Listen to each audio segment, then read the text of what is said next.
Alors d'abord, je vais parler de Zuckman, j'en ai jamais parlé. Jamais. C'est vrai. Jamais. C'est un ami?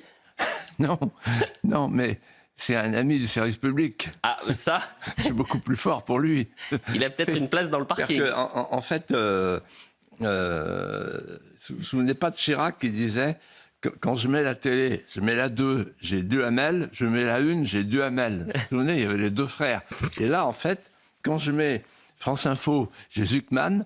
Quand je mets France 2, j'ai Zuckman. Quand je mets France Inter, j'ai Zuckman. J'ouvre Le Parisien, j'ai Zuckman. J'ouvre La Tribune, j'ai Zuckman. Et voilà. Et il n'y a qu'ici que Zuckman reste un fantôme. Et vous savez ce que ça me rappelle? Ça me rappelle, en fait, l'Union soviétique. C'est le même procédé. En Union soviétique, ils avaient érigé une figure archétypale qui s'appelait Stakhanov.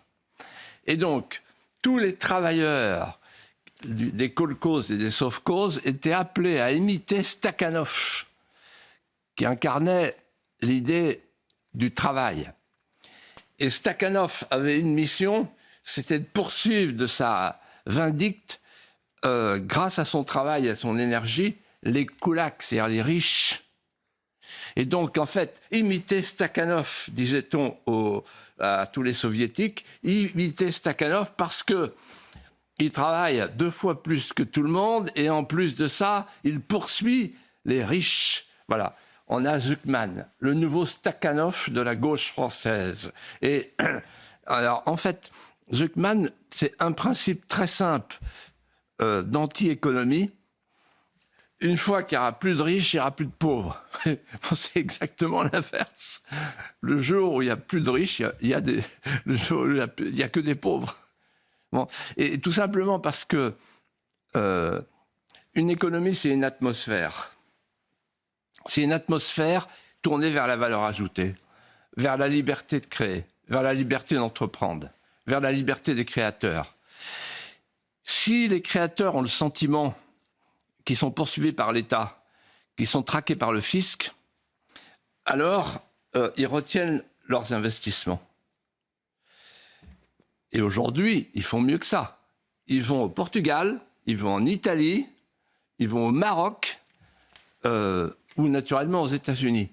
Et il y a quelque chose que Noël Lenoir, qui est une femme remarquable, a dit tout à l'heure sur ce plateau.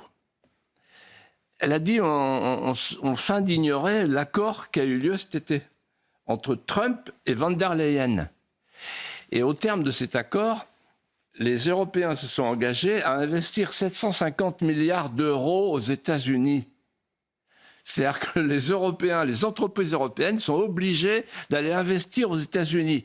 Et pendant que les entreprises, alors Stellantis a annoncé, Vuitton a annoncé, etc., donc, pendant que les grandes entreprises françaises investissent aux États-Unis, on les poursuit de notre vindicte en disant on va faire payer les riches. Voilà. On est en train d'appauvrir le pays et de l'assécher. Cette ponction de richesse, c'est une ponction lombaire qui est mortelle.